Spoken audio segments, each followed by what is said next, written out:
سلام، به جلسه سوم آموزش وبفلو خوش اومدید. در این قسمت و قسمت بعدی قصد داریم که یک نوار حرفه‌ای رسپانسیو طراحی کنیم، یعنی اینکه در تمامی دستگاه‌ها، دسکتاپ، تبلت و موبایل قابل مشاهده باشد به درستی. همچنین به صورت استیکی هست، یعنی اینکه بالای صفحه میچسبه و با اسکرول کردن همیشه قابل مشاهده هستش. خب ابتدا روش‌های اضافه کردن المان به کنوس رو یاد می‌گیریم. همچنین لوگوی مناسب رو در بخش برند قرار میدیم و از ابزار آدیت برای رفع ایرادات استفاده می‌کنیم. همچنین یاد می‌گیریم چطور لینک اضافه کنیم و تنظیماتش رو انجام بدیم. با مفهوم کلاس و تگ آشنا میشیم. همچنین فرق بین مارجین و پدینگ رو بررسی می‌کنیم. همچنین با مفهوم استایل ذاتی و ارثی و تفاوت آن با استایل شخصی آشنا میشیم. در نهایت بررسی تفاوت‌های دیو بلاک، کانتینر و سکشن می‌پردازیم. همچنین با مفهوم وضعیت یا استیت آشنا میشیم و می‌بینیم چطور این وضعیت‌ها در کنار کلاس‌ها قرار می‌گیرند و تنظیمات رو تغییر میدن. سپس نوار رو به یک کامپوننت تبدیل می‌کنیم تا در صفحات مختلف قابل استفاده باشد. در نهایت بررسی مفهوم پوزیشن می‌پردازیم و تفاوت بین موقعیت‌های نسبی و چسبان رو توضیح میدیم و نوارمون رو تبدیل به نوار چسبان یا استیکی نوار می‌کنیم تا با اسکرول کردن همیشه قابل مشاهده باشد. برای اینکه بخوایم یه نوار بسازیم میتونیم از المان از پیش ساخته خود وبفلو استفاده کنیم. برای اینکه بخوایم یه المان رو داخل کنوس قرار بدیم 3 تا راهکار داریم. یکی این که قسمت سمت چپ بالا قسمت اد المنت کلیک می‌کنیم و در بین المان‌های مختلف اون المان مد نظرمون رو پیدا می‌کنیم، مثلا المان نوار. اگر در قسمت گوشه سمت راست بالای المان کلیک کنیم، از جای علامت استار کلیک کنیم، یک سری توضیحات در رابطه با این المان داده شده. همچنین یک ویدیو نمایش داده میشه که شما میتونید نحوه استفاده از این المان رو هم بهتون آموزش میده. خب حالا این نوار رو برمی‌داریم، از اینجا میایم این داخل کنوس رها می‌کنیم. این روش اول بود. برای روش دوم دوباره وارد بخش المان ها میشم. قسمت بالای سرچ بار داره، سرچ میکنیم نوار. خب اینه که المان نوار بهمون نشون میده و میتونیم راحت اینجا برداریم بندازیم داخل کنوس. و روش سوم این که شما نمیخواد واسه المان ها وارد بشید، طبق آموزشی که در جلسه پیش توضیح دادم میتونیم از قابلیت سرچ خود وبفلو استفاده کنیم. کافیه دکمه‌های کنترل و ای رو فشار بدیم و سرچ بار اینجا ظاهر میشه و المان مد نظرمون رو میتونیم تایپ کنیم که نوار ظاهر میشه. میتونیم اینتر کنیم یا کلیک کنیم روش و نوار در این باره مشاهده میکنیم. قسمت‌های مختلف نوار اول آشنا میشیم. اگر تو قسمت نویگیتور رو نوار کلیک کنیم، کانتینر شامل کانتینر میشه که اگه کانتینر رو باز کنیم محتوای نوار رو میتونیم ببینیم. شامل برند، جایی که لوگو قرار میگیره، نویگیشن، لینک های مختلف در اون قرار داره و منیو باتن. منیو باتن در حالت دسکتاپ قابل مشاهده نیست. روی دسکتاپ کلیک می‌کنیم، مثلا بریک پوینت رو دسکتاپ کلیک می‌کنیم، به حالت تبلت میریم، می‌بینیم که منیو باتن رو اینجا اون نشون میده. همینجا میریم سراغ تنظیمات نوار. در قسمت ستینگ، پنل سمت راست ستینگ، نوار ستینگ رو مشاهده می‌کنیم. گزینه اول حالت شو و هاید داره. اگر رو شو کلیک کنیم می‌بینیم که نویگیشن باز میشه و میتونیم اطلاعات داخلش رو مشاهده کنیم. هاید میزنیم بسته میشه. در قسمت تایپ این که میخواد چه شکلی باز و بسته بشه. الان دراپ داون باز و بسته شد. البته میتونیم به صورت نوار سمت راست یا سمت چپ باشه. انتخاب میکنیم چپ راست، شو میزنیم، قابل مشاهده هستش. دوباره هاید میکنیم بسته میشه. میتونیم سرعت باز و بسته شدنش رو مشاهده کنیم. به حالت پریویو میریم، روی منیو باتن کلیک میکنیم، میبینیم که با چه سرعتی داره این سرعت دیفالتشه. سرعت قسمت پایین از 400 بیاریم روی 1000 میلی ثانیه. دوباره حالت پریویو کلیک میکنیم، سرعت کمتری باز میشه. رو همون سرعت 400 میلی ثانیه میذاریم. در پایین تر تو قسمت مشاهده میکنیم که دیوایس های مختلف برامون کشیده و یه نوار زیرش قرار داره که به ما میگه این دکمه منیو باتن در چه دیوایسی قابل مشاهده باشه. الان روی تبلت، یعنی که در تبلت و دیوایس های پایین تر از تبلت به صورت منی باتن باشه، ولی در حالت دسکتاپ منی باتن قابل مشاهده نباشه، دکمه منو قابل مشاهده نباشه. الان تغییر میدیم، تنظیمش میاریم به حالت دسکتاپ، یعنی که ما اگه به حالت دسکتاپ هم بریم باز هم دکمه منو رو میتونیم ببینیم دیگه، حالت مثل سابق نیست. دوباره منو تبلت میذاریم، میبینیم که نویگیشن رو به صورت سابق میتونیم ببینیم. حالا میریم حالت موبایل میذاریم، بعد میریم تو حالت تبلت، میبینیم که در تبلت هم همچنین دیگه دکمه منو نیست و این نویگیشن در این بالا قابل مشاهده هستش. حالا میریم سراغ قرار دادن یک لوگوی مناسب در وبسایتمون. ما این سایت رو می‌خوایم به عنوان نمونه یک سایت طراحی کنیم برای شرکت طراحی داخلی. برای همین یک لوگو برای این شرکت انتخاب می‌کنیم. خب میتونیم تو گوگل سرچ کنیم، یه دونه لوگو پیدا کنیم و مرتبش کنیم و بیاریم اینجا. از بین لوگوهایی که هست این لوگوی مناسب به نظر میاد. روش کلیک می‌کنیم، ذخیره می‌کنیم. میریم داخل بخش asset،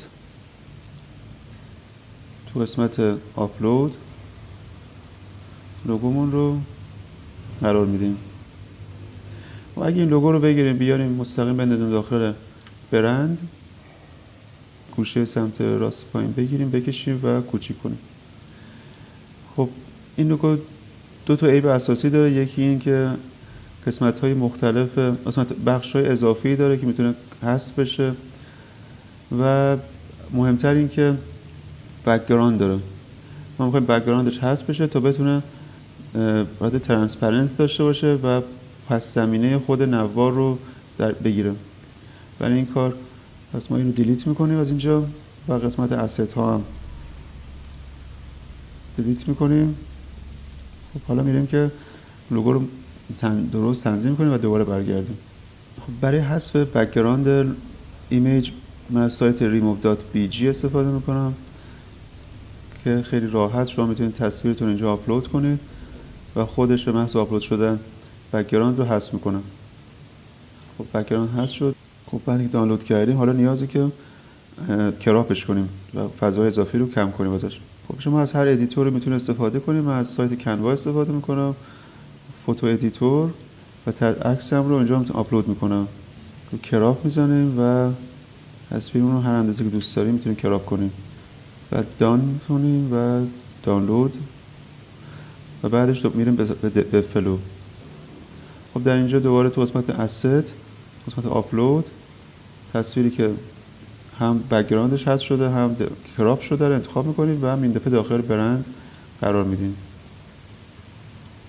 حالا سایزش رو درست میکنیم، میبینیم که خیلی خوب هم رنگ پس زمینه رو گرفته هم سایز اندازه‌اش درسته.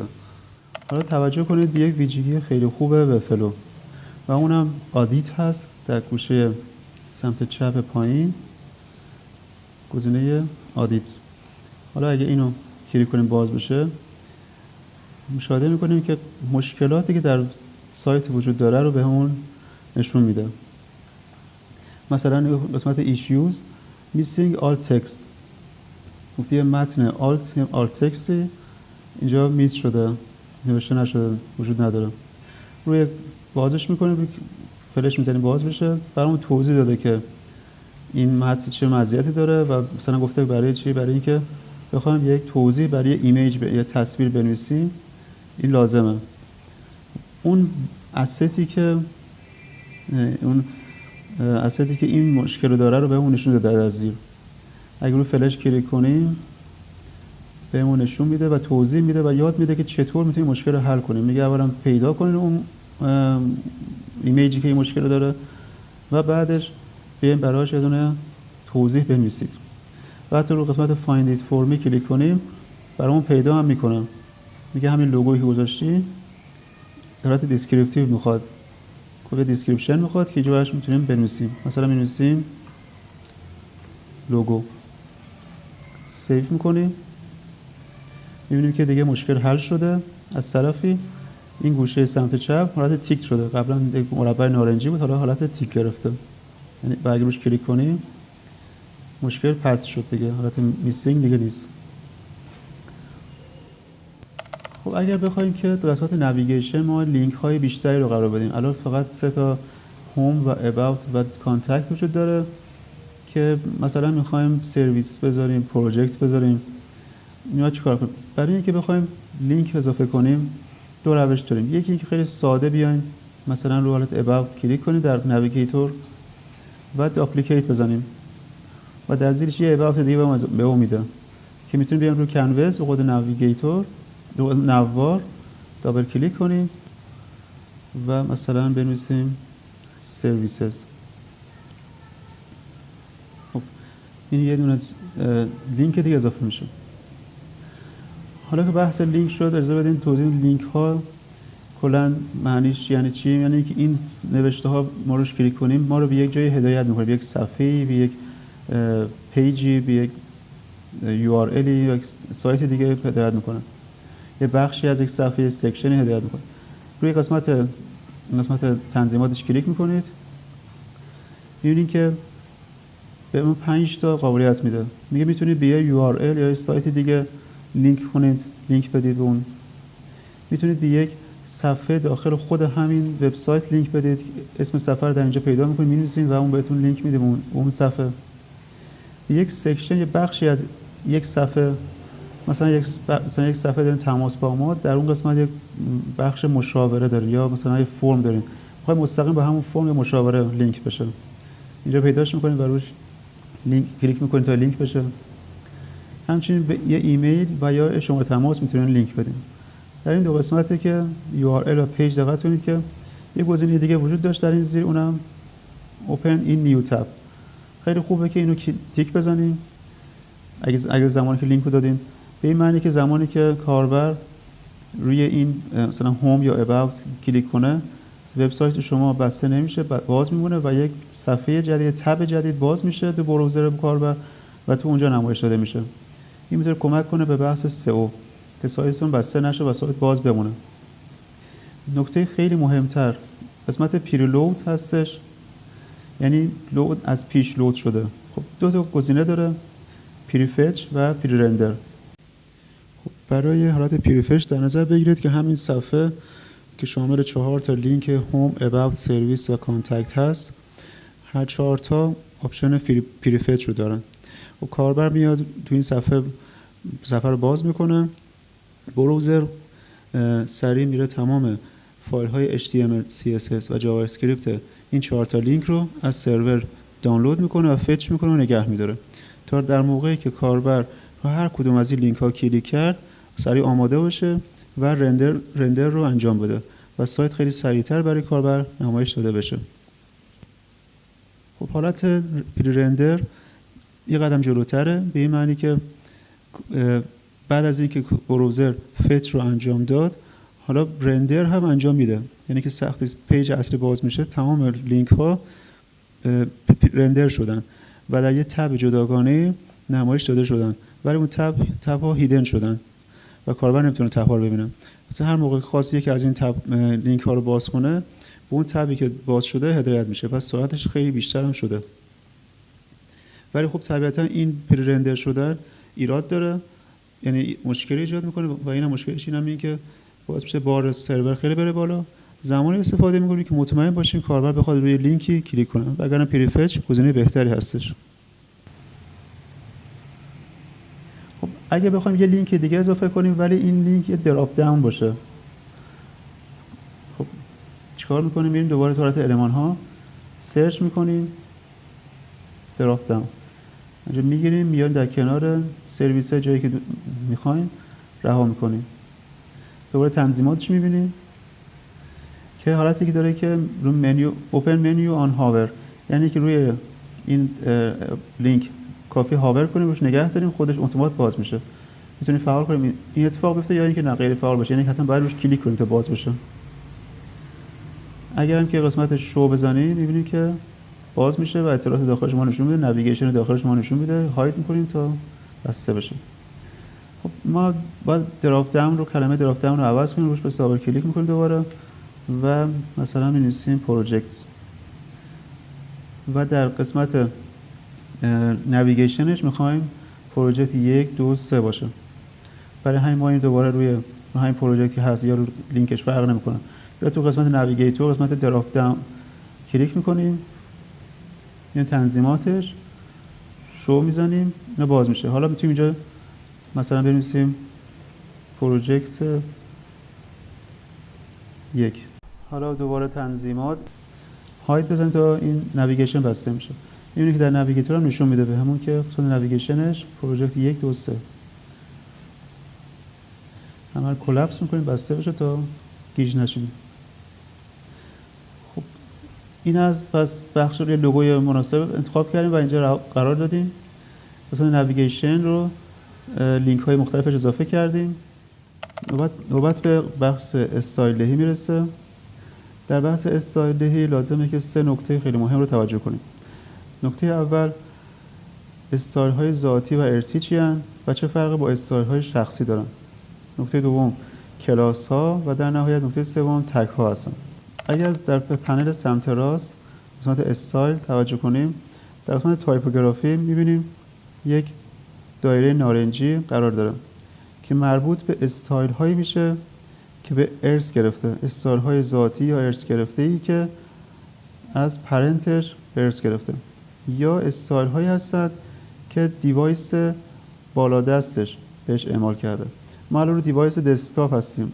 هر تغییری که توی این دیوایس بدیم، تو تنظیمات این دیوایس بدیم، بعد بریم تو دیوایس تبلت، همه اون تنظیمات تو دیوایس تبلت هم اعمال میشه و همچنین پایینتر رو موبایل.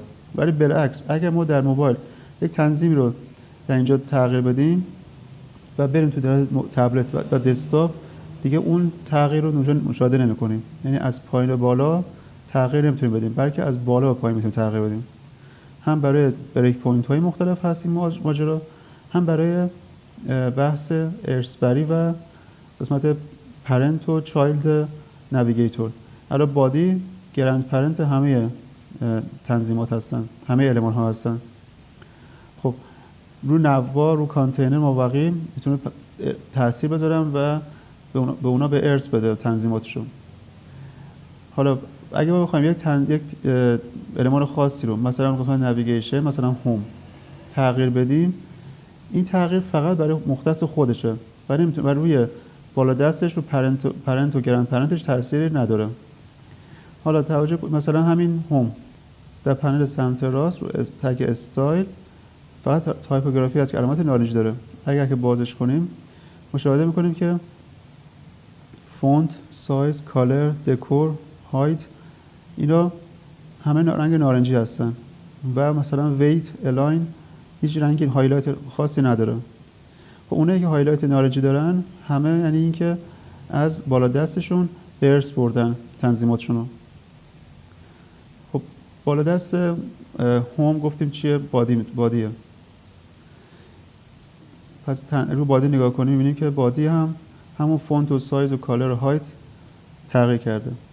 حالا می‌بینیم که روی بادی هم علامت نارنجی، هایلایت نارنجی هستش. اگر روش کلیک کنیم ما نشون داده که این مقدار از کجا میاد، از بادی آل پیج میاد. خب این چیه؟ این یه تگه. اگر روش کلیک کنیم بعد بریم داخل کلاس ها ببینیم که نوشته HTML تگ بادی آل پیج. به چه معنیه این بادی آل پیج؟ یعنی اینکه تمام صفحه ها این تنظیمات رو مشترک توشون. در تمام صفحه هایی که درست بشه، مثلا صفحه پسورد رو بادیش کلیک میکنیم میبینیم که دقیقا همین تنظیمات رو داره. پس تنظیماتی که در تمام صفحات مشترک هست رو در تگ بادی آل پیج قرار گرفته. اگه بخوایم این تگ رو اصلاح بکنیم، تغییر ایجاد بکنیم، این تغییر مثلا فونت رو از این حالت به حالت مثلا یه فونت تو این فونت میذاریم.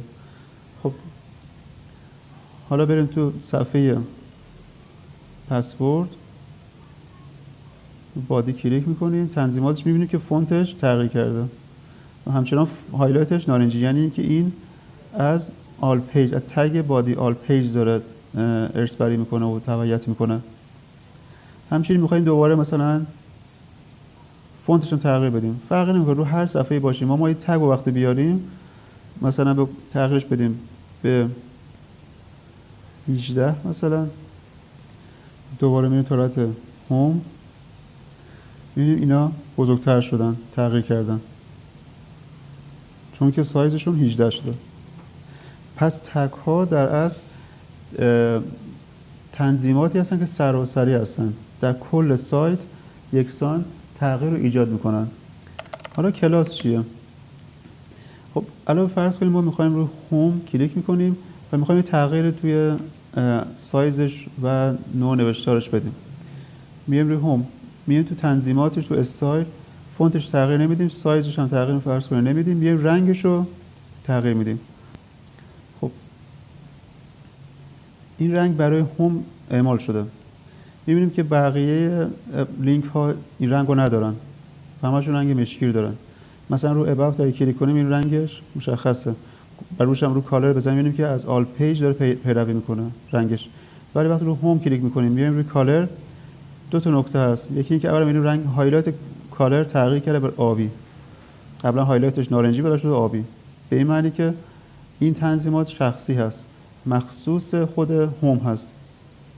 روش کلیک میکنیم، خب اینی که حالت ریست اومده، یعنی میتونیم دوباره اینو تنظیم برگردونیم به خودش هم گفته میتونید ریست کنید به مقدار به ارث گرفته شدهش از آل پیج. اگه روی کلیک کنیم ریست میکنیم میبینید رنگش تغییر کرد به همون رنگ سابق. دوباره کلیک میکنیم میبینید رنگش رو مجددا تغییر میدیم. خب بعد این هایلایتش دوباره آبی شد. حالا ما هر تنظیمی که تغییر میدیم، هر تنظیماتی که انجام میدیم، بهتره که بیایم یک کلاس براش بنویسیم. اگر این کار نکنیم خود فلو میاد یک اسم برای کلاس درست میکنه و یه اسم بهش میده. الان گذاشته نو لینک اسم اینو، ما میتونیم اینو ریموو بزنیم یا تغییر نام بدیم و هر چی دوست داریم بذاریم. میذاریم همین که خودش باشه. حالا این میخوایم این کلاس رو برای چی این کارو میکنیم؟ برای اینکه ممکنه ما بخوایم از این کلاس با این تنظیماتش برای لینک های دیگه، برای جاهای دیگه استفاده کنیم. رو اباوت کلیک میکنیم، قسمت بالا کلاس نو لینک هست، میزنیم خیلی راحت همون تنظیمات رو میگیره. برای مابقی به همین شکل این کار انجام بدیم. برای پروژه دقت کنید سمت نویگیتور اگه رو دراپ داون کلیک کنیم یا روی دراپ داون تاگل، اگه رو دراپ داون فرض کلیک کردیم و اومدیم کلاس رو تغییر دادیم به نو لینک، می‌بینیم که این استایل اعمال نمیشه، با اینکه ظاهراً کالرش رنگش فرق کرده اما روی کنوس می‌بینیم هیچ رنگی تغییر نکرده. خب این برمیگرده به اولویت بندی استایل ها. در وب فلو بهتره که ما وقتی می‌خوایم رنگی رو تغییر بدیم و استایل رو بدیم به خود اون بخش بدیم، نه به بالا دستش. به دراپ داون تاگل این کلاس رو بدیم، مشاهده می‌کنیم که خیلی این بهتره. تا اینجا اومدیم کلاس رو و همه اینا دادیم. حالا میریم تست میکنیم ببینیم مثلا یه تغییری میخوایم برای همین هوم دوباره بیایم کلاس نو لینک بیایم فرض کنید که میخوایم مور تایپ آپشن رو میزنیم پایین کپیتالایز، همه میخوایم تمام حروفش آپر کیس بشن، بزرگ بشن. یعنی تمام اونایی که این کلاس رو دارن همه بزرگ شدن. سایزش الان میخوایم کوچیک‌تر کنیم، مثلا رو همون 14 میذاریم. و پس دیدیم که ما اومدیم از کلاس ها استفاده کردیم برای اینکه بخوایم وقتی یه تنظیمات رو انجام میدیم به یک کلاس خاص نسبت بدیم و از اون کلاس هر جای دیگه خواستیم استفاده کنیم، خودمون خواستیم استفاده کنیم. ولی یه تگ هایی هستن که اگر ما این تگ ها رو انتخاب بکنیم، اون در این صورت در تمام صفحه که این تگ با اسم این تگ باشه این تنظیمات اعمال میشه. حالا این کلاس ها و تگ ها در یک جای نمایش داده میشن. همونطور در جلسه پیش گفتیم قسمت استایل سلکتور. استایل سلکتور کلیک می‌کنیم می‌بینیم که دو بخش بالایی تگ ها رو نشون میده و قسمت پایین کلاس ها رو نشون میده که تگ ها اسمشون قابل رینیم شدن نیست، فقط میتونیم که روشون کلیک کنیم و ببینیم چه المان هایی این تگ ها رو دارن. مثلا المان بادی این تگ آل پیج رو داره یا تگ آل لینک رو، تمام لینک ها اینو دارن، تمام لینک هایی که تا اینجا داشتیم تمام اینا لینک ها این تگ رو دارن. ما حالا میریم سراغ دو تا مفهوم خیلی مهمه، مارجین و پدینگ. در بخش اسپیسینگ همه رو کلاپس میکنم، قسمت اسپیسینگ رو باز میکنیم، مشاهده میکنیم مارجین و پدینگ. به اون محتوای فاصله خارجی مارجین میگیم، به فاصله داخلی پدینگ. یه باکس رو میتونید شما در نظر بگیرید که شامل یک سری المان در داخلش میشه.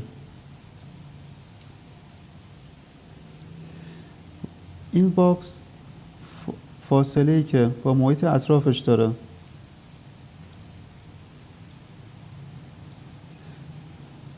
میگیم مارجین. فاصله از بالا، پایین، چپ، راست، همین فاصله ها رو میتونیم توی این قسمت که نشون دادم سمت راست اسپیسینگ تنظیم کنیم. با فاصله‌ای که با محتوای داخلیش داره میگیم پدینگ. همچنین چپ، راست، بالا، پایین، تمام این فاصله ها رو میتونیم باز دوباره تو قسمت اسپیسینگ مثلا پدینگ تغییر بدیم. خب الان اگر شما روی هوم کلیک کنید تو قسمت اسپیسینگ مشاهده میکنید که در 4 طرفش پدینگ داره، یعنی فاصله داخلی داره که اگر روش هاور کنیم مشاهده میکنیم یه حاشیه سبزی رو مشاهده میکنیم نشون میده که از 4 طرف فاصله داره، یعنی فاصله داخلی داره. حالا فرض کنیم ما بیایم مارجین یه فاصله خارجی 20 پیکسلی بهش میدیم فقط از بالا، یعنی از بالا یه فاصله رو گرفته، باز اگه روش هاور کنیم اینه که حاشیه آبی میزنه، یعنی که از بالا 20 پیکسل فاصله گرفته. همچنین بخوایم از پایین مثلا 40 پیکسل فاصله بدیم می‌بینیم که دوباره این فاصله رو مشاهده می‌کنیم. میتونیم واحدهاشو به حسب درصد یا واحدهای دیگه بدیم. مثلا از سمت راست به جای پیکسل بر حسب درصد میدیم، مثلا 25%. حالا چون خیلی زیاده این به هم میخوره، مثلا 5% از سمت راست 5% فاصله گرفتیم.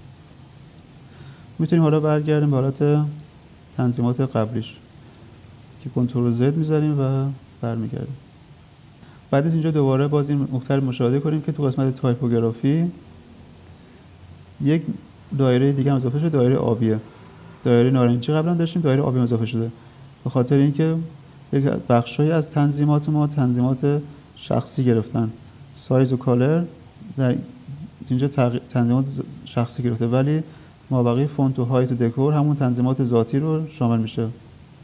حالا بریم یک نگاه بکنیم، پریویو رو بزنیم، می‌بینیم که از اطراف خیلی فاصله داره، رنگ هم خیلی مناسب نیست، نه رنگ لینک ها نه رنگ بک‌گراند. پس برگردیم اول این رنگ ها رو درست کنیم، بخش استایلینگ رو تموم کنیم، روی هوم کلیک می‌کنیم، کلاس نو لینک رو نشون میده و نشون میده که کدوم بخش کدوم تغییر کرد. تایپوگرافی باز می‌کنیم، کالرش رو کلیک می‌کنیم. حالا تایپوگرافی میتونیم ببندیم، بک‌گراند رو باز کنیم. برای اینکه بخوایم خیلی سریعتر این کارا رو انجام بدیم، ما خیلی شلوغ نشه، اینجا میتونیم 3 نقطه بالا کلیک کنیم، همه رو کلاپس بزنیم، همه بسته‌شن، یا از فوکس مود استفاده کنیم. در فوکس مود زمانی که شما با تایپوگرافی باز می‌کنید فقط تایپوگرافی بازه. وقتی می‌خوایم بریم روی بک‌گراند کلیک می‌کنید، تایپوگرافی بسته میشه، بک‌گراند باز میشه. می‌خوایم مثلا سایز تغییر بدین، فقط سایز بازه، مابقی بسته است. خب بک‌گراند کلیک کردیم، حالا روی کالر ببخشید این برای هوم هست فقط. ما می‌خوایم بک‌گراند نوبار رو تغییر بدیم. پس میریم نوبار، حالا میریم تو بک‌گراندش و یه مقدار بک‌گراندش رو تیره‌تر انتخاب می‌کنیم. حتی می‌تونیم ترانسپرنسی هم بدیم بهش که یکم وضوح پیدا کنه، وضوح بیشتر پیدا کنه که اگر تصویر در زیرش داشتیم قابل مشاهده باشه. الان فعلا تصویر نداریم، چیزی نشون داده نمیشه، ولی ما یکم بهش ترانسپرنسی میدیم، بعداً به کارمون میاد. خب حالا که رنگ‌ها رو تغییر دادیم دوباره میریم تو قسمت پریویو. رنگ‌هاش خوبه، مشکل همین فاصله‌هاش از اطرافه. خب برای اینکه این مسئله رو حل کنیم یه راه حل داریم، این که بیایم کانتینر رو که شامل این لوگو و نویگیشن میشه، خب این کانتینر که در اصل این فضای هایلایت آب، این فضایی که بوردرش آبی هست، این فضا رو بیایم کامل بهش عرض 100% بدیم که کامل بچسبه به نوبار. نوار رو کامل پر کنه.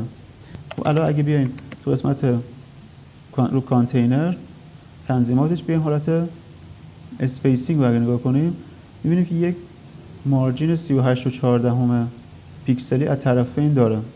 سایز کانتینر رو مینیمم سایزش رو بیایم بکنیم 100%. اول پیکسل رو میاریم رو درصد، الان می‌بینیم که 92%. 92% نوار رو گرفته. ما می‌خوایم 100% نوار رو بگیره. حالا مشاهده می‌کنیم کامل چسبید به طرفین.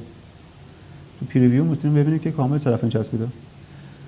حالا وقتی که این کار کردیم بیایم دوباره تو اسپیسینگ می‌بینیم که دیگه مارجین خود به خود صفر شده چون دیگه کامل طرفین چسبیده. و حالا میایم خودمون بهش یک پدینگ میدیم. مثلا بازم به درصد اگه بدیم بهتره. مثلا پدینگ 10% از چپ و راست بهش میدیم.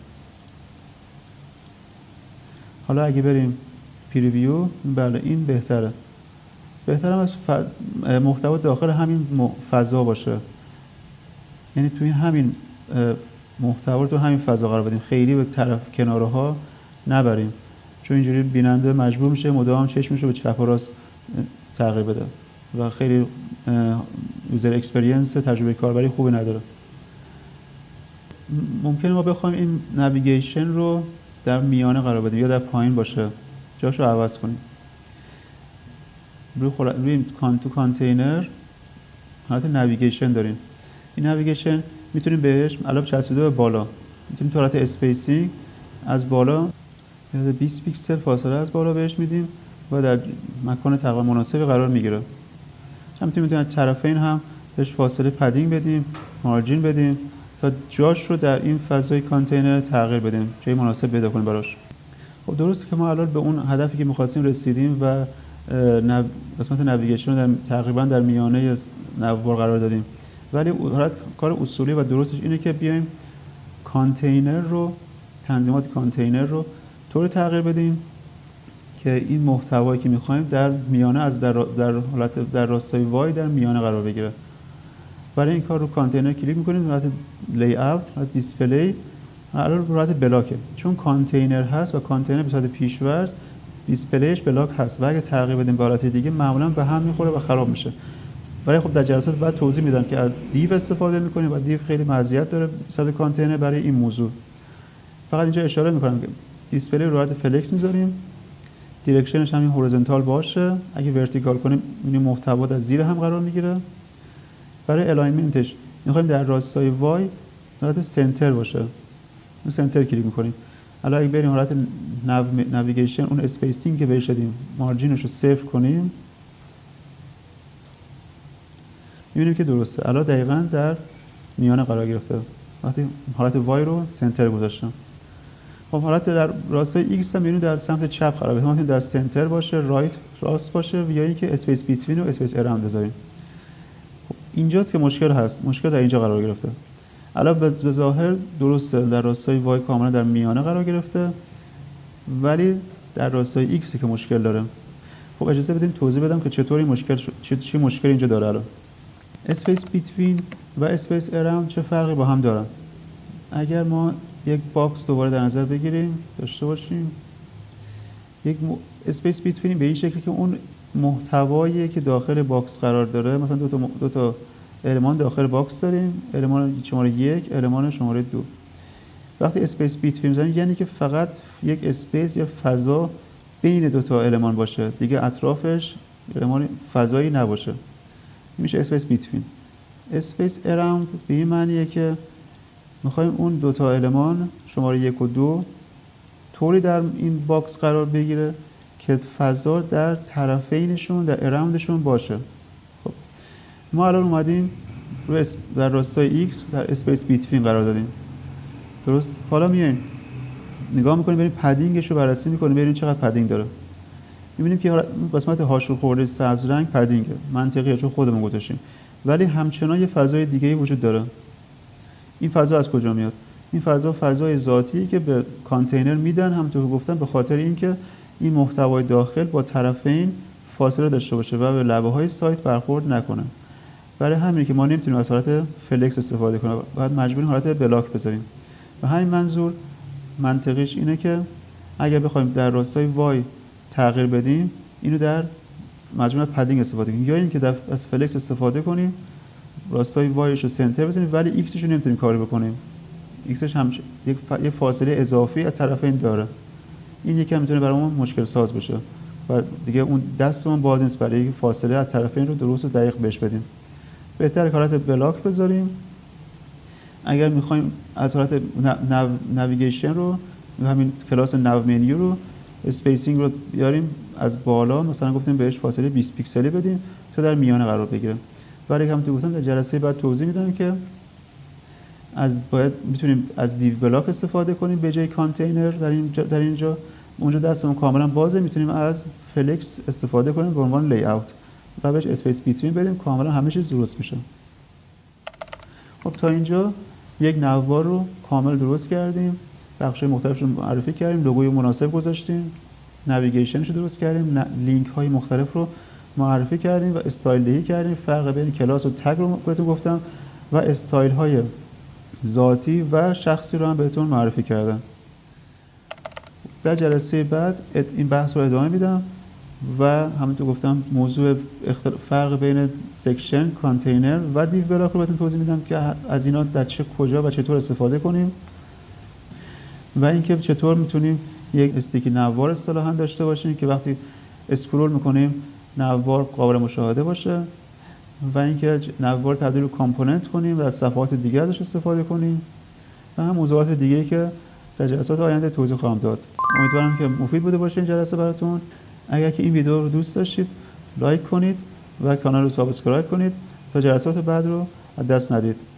موفق باشید، خوب و خوش باشید.